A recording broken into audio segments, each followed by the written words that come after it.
I said boop. Hey, we done boop. Hey, it's 2020, Monday, January 6th. It should be a fairly short-ish video where it's going to get into the beginning of stuff. Second 9 weeks grades are posted, new viewpoints are updated, missing work, make sure you turn it in. Book reports can be found over yonder, although you can't see them. And then we're crossing out your old table of contents in your old notebooks. Make sure that I'll remind you when you get back if you're home dead. Cross out those blank pages across from the pages where you did work till you get to your 2 fresh pages and cross those 2 pages out. I did hand back notebooks. I handed back your tests from before break and your semester exams and any random papers. And then we put our first entry into our new table of contents, which is Fable Notes. I don't know what page number yours is on. Just make sure you have page numbers. In the grading of kids' notebooks, that was one of the issues we got to, was that kids stopped putting page numbers in there, which makes it tougher to grade and cost kids points, and nobody wants that. For those of you who are playing the live version, now, turn to whatever page you had that entry on there, and we'll get to pick up from there. All right, moving forward, here's what we have coming up. Fables only they're short. We'll deal with them by a week, and then like beginning of next week, we'll do just a little bit with Fables again. But here's what we have coming forward. Fables now, and then we're going to be transitioning into our next big unit, which is Greek mythology, which is one of our bigger ones that we'll get into. If you've done Greek mythology with a teacher in the past, yay, because it gives you some background knowledge, which makes things easier, because Greek mythology can be confusing, and there's a lot that goes into it. Also, much like everything I do Greek mythology different than probably how your past teacher has done it, because that's how kids have told me. 2, between Fables and Greek mythology, we have a one we're going to be sort of mixing in between with all of that. It's called speeches. And so we're going to be doing speeches. But because I understand anxiety goes with speeches, and you guys want to cry yourself to sleep with it, we don't do a lot of like back-to-back speech. We'll do a speech, and then do some learning, and then a speech, and some learning. We try to mix it up. You will be giving your first speech a week from today. Next Monday, many of you will be standing up here giving a speech. And I know, you're Mr. Brovicast, we've already given a speech at the beginning of the year. Kind of. You did stand up and talk, but you're up here with like people next to you. Next Monday when you give your speech, it is just you and your anxiety and your tears, and that is it. And so it'll be a little bit different. And I'm aware that you guys are, well, 1, probably hate giving speeches. 2, are now excited about all the news about World War III possibly happening and hoping it hits in the next 6 days. But even if it hits, you're probably still going to give a speech. It'll just have to like change the topic. So no matter what, you're going to be giving speeches coming up. What is your speech going to be about? That I'll leave till Wednesday. And so I'll tell you guys about on Wednesday how your speeches will work. Today, I just wanted to give you the gift of anxiety. And then I'll give you a bit more as we go towards it. Hopkins! So I'm getting drafted Wednesday. I wish you luck. I'll I'll miss you. I'm drafting myself. Amblin! Find out on Wednesday. Casper! I would have anxiety for a speech, only if I wasn't so tired. I wish you luck on that too. So much fun. I look forward to Monday just like the rest of you. Now back to Fable-y things, which is like a speech but different. Fables. I did my notes as what's called a T-chart thing, where I'm going to put like headings on the side over here and like all the information here. If you don't set yours up the same way as mine, that's fine. It's just to make it easier for me to understand. All I care about is that this information goes through your brain and onto paper, so however you organize it's fine with me.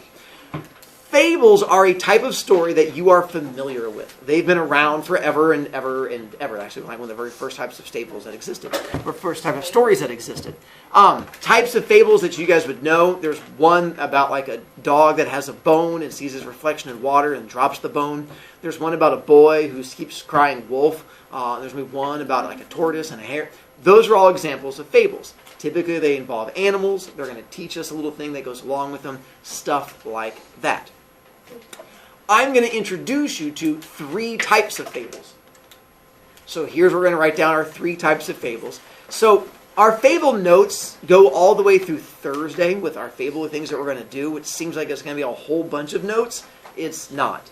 The thing is, when I give you fable or give you notes, I like to interject them with stories. So like today, we're going to get through like 4 lines of notes, and we're going to have a lot of me telling stories to go along with it. 'Cause I think that sort of helps the notes sort of sink in.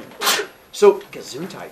Our first type of fable is the one that's been around forever and ever and ever. It is the first type of fable that ever existed, and it is called a traditional fable. And the traditional fable is old-timey stuff. It is where there's no current technology in it. It's going to deal with animals talking to each other, probably hanging out in the woods, doing animal things, stuff like that. And so, let me give you a quick, speedy example. It's one that I think all of you are familiar with, because I think I told it as a version earlier this year. The tortoise and the hare. So let me just touch on it real quick and give you a speedy version on the off chance you've forgotten it because you've slept since then or blinked twice or whatever it is kids do nowadays. Here is your speedy version of Tortoise and the Hare. One day, in the woods, there are a bunch of animals hanging out, and when the hare starts trash-talking all the other animals, saying, "I'm faster than all of you, y'all need to just shut up and listen to me." When the tortoise stands up and goes, "No, I think you would just do a lot of talking, but I think anyone could beat you if they actually put their heart to it." And the hare laughs. He goes, "Ha ha ha ha, stupid turtle." He goes, "You'll never beat me." And the tortoise goes, "You know what?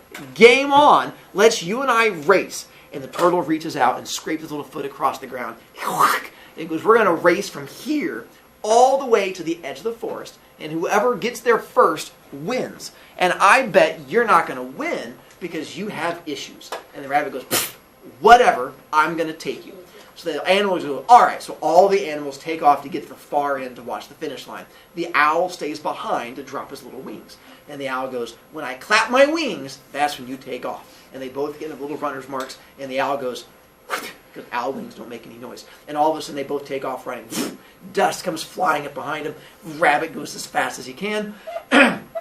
Turtle goes as fast as he can. Dust just lays there. But he's going, he's turtling, turtling, turtling, turtling as much as he can. And the rabbit gets halfway across, sees the animals at the finish line, turns around and sees where the turtle is and decides, you know what would make this thing even better is if I taunted and sassed the turtle. Not only am I going to beat him, I'm going to take a nap in the middle of this race. And that way when I beat him, it's going to make him look even dumber and he'll know never to challenge me again. So the rabbit just lays down, curls up into his little ball, and takes a nap. And the turtle keeps doing his thing, running as fast as the little turtle legs will carry him, but being he's not very speedy, he doesn't make any noise. So when he gets to where the rabbit is sleeping, he goes right past him, all silent like a ninja, because he's a turtle. It's a gift to you.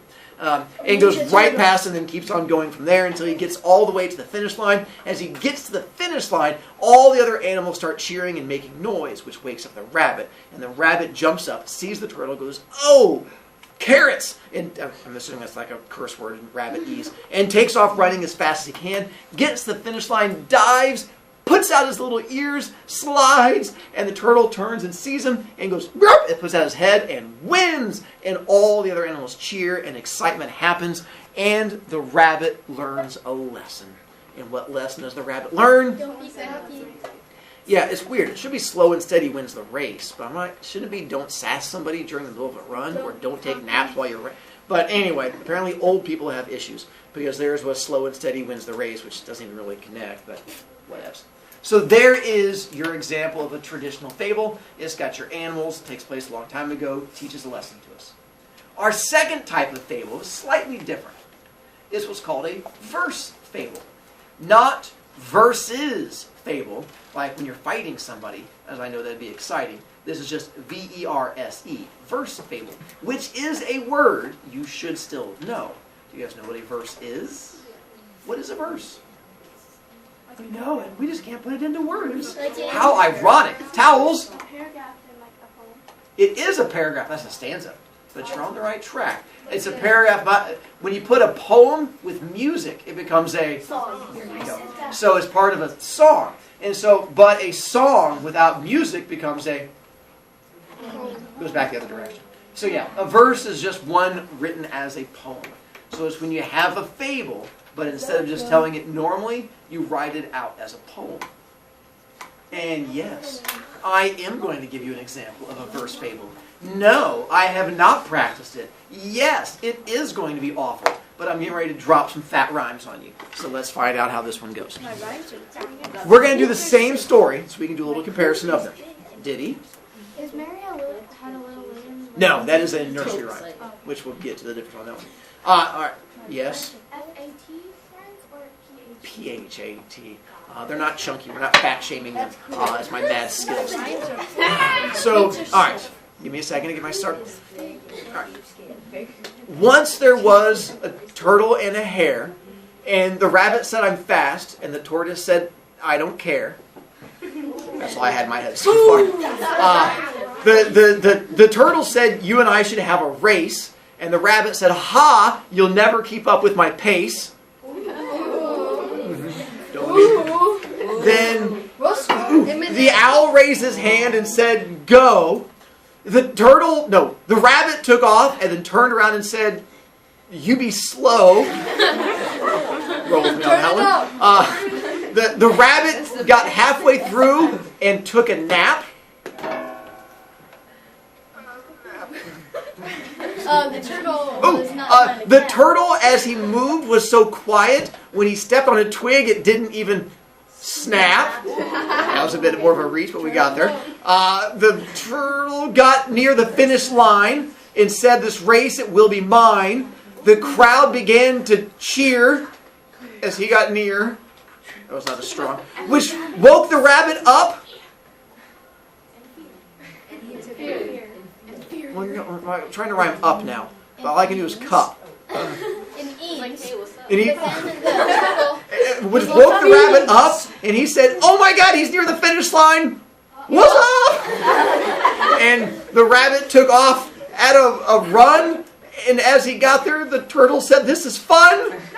done. Oh, and then the turtle won. Done. Yeah. And he said, "This rhyme is done." Slow and steady.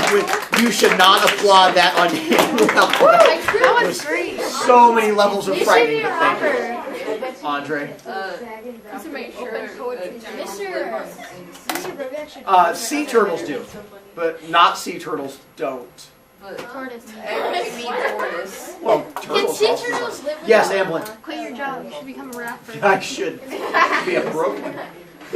And our last type of fable is one called modern fable. Who needs Drake? With again, a word I'm assuming you guys know. There's a TV show called Modern Family. That's what you guys.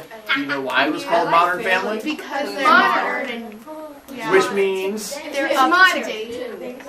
Let me introduce you to a very scientific word. Today. So a modern fable has to use today-y stuff. So as opposed to me spitting mad rhymes or it taking place in the old days in the woods, this is where we get to use cell phones. We're going to take place in school. You get to use TikTok and slang and stuff like that. So let's retell that same story, but in a modern version. So one day, we're taking place at Forest Junior High, and we have the rabbit who is on the school's track team, and he's hanging out with his track team friends, the cheetah and the mongoose. And so they're hanging out when all of a sudden the turtle walks by, who's on the chess team, as turtles do. And the turtle happens to bump into him, and the rabbit pushes him into a locker, and he's like, "What's up with you, yo?" Because that's how kids talk. And so he's on the track team, but they're in the hallway at school. And the turtle goes, "Hey, you can't talk to me like that. That's not woke. You need to sit back, yo." And so he goes, "How about you and I have a fight, and then I'll show you who's woke." And the turtle goes, "No. Instead, let's race, and I'll beat you at your own game." And the rabbit goes, "That's ridiculous. There's no way you can." So they decide to have a race. He goes, "All right, after school, meet me at the track, and whoever wins gets to TikTok dance on the other That gives you the idea. We'll stop from there. Tomorrow, we'll get more Fable notes. Run away.